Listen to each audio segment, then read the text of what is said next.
Our response to external stimuli can be constructive or destructive.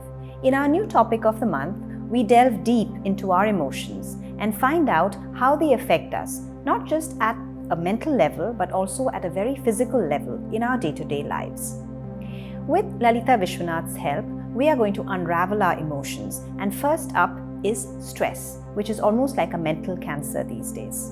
Namaste, and welcome to Transform to Transcend Wellness UAE. Namaste, Lalitha. Namaste. So let's talk stress. So first off, tell us, how does an individual respond to stress, and is this voluntary or involuntary? So whenever we are stressed, the brain automatically signals to take a fight or flight response. And during this time, the heartbeat goes up, the body tends to become tight and warmed up. This is a natural response and it's absolutely instinctive. What happens is, you might have observed people getting confused and panicking at this situation. Now, when one is able to remain calm during such a situation and take appropriate action, then you can call it as a conscious response. Although the action can be involuntary, you become conscious of the situation and take necessary actions. We all know that stress has adverse effects on our health. So could you list some of them, and could you also help us in understanding how not to get into a stressful situation in the We all know that stress has its impact at multidimensional levels. We might start observing it as small instances. Okay, I'm forgetting something, memory loss, lack of focus, so on and so forth. But over a period of time, when this becomes a habit, this starts to seep into our daily work routines, and at the home front also you might notice that there's frustration, irritation, and eventually it might strain a relationship. You might even lose a job, so that's going to stress you mentally, and slowly this will start seeping into the physiological areas, where physically you might notice that there's neck pain, back pain, and you wouldn't even realize that it is because of stress. And you'll also notice that the physiological, you might notice some constipation or even diarrhea for that matter. People don't recognize this and they start to think that it's maybe some food upset, but this is an alarm bell which has to ring.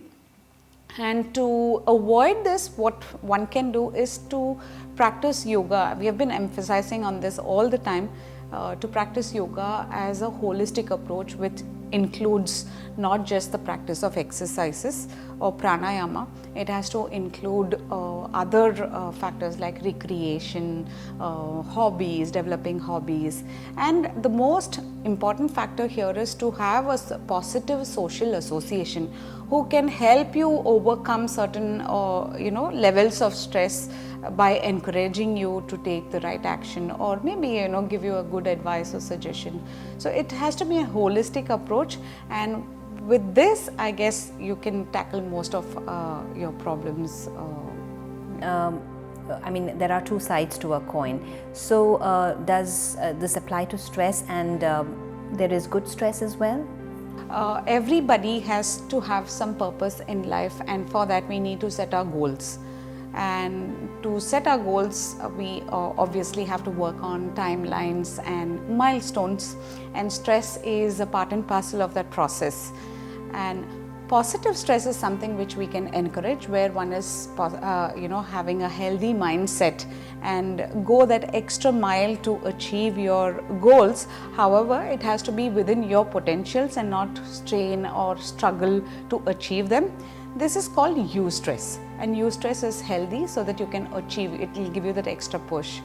On the other hand, we have something which is when you have unrealistic goals and skewed deadlines, then you have to put in so much of energy into it and exhaust yourself in achieving. Slowly it becomes a chronic everyday story. This is called distress. And one needs to be completely aware that you're getting into a distressed state, and that's when that's where the certain disciplines of yoga like meditation, introspection might come of help. Thank you so much, Lalitha. We will have to leave it here for today. In our next segment, we take a look at fear and anxiety, close relatives of stress. Until then, take a look at your own life and see where stress is playing a constructive role and where it is probably draining you out. Until we meet again, stay safe and stay healthy. Namaste.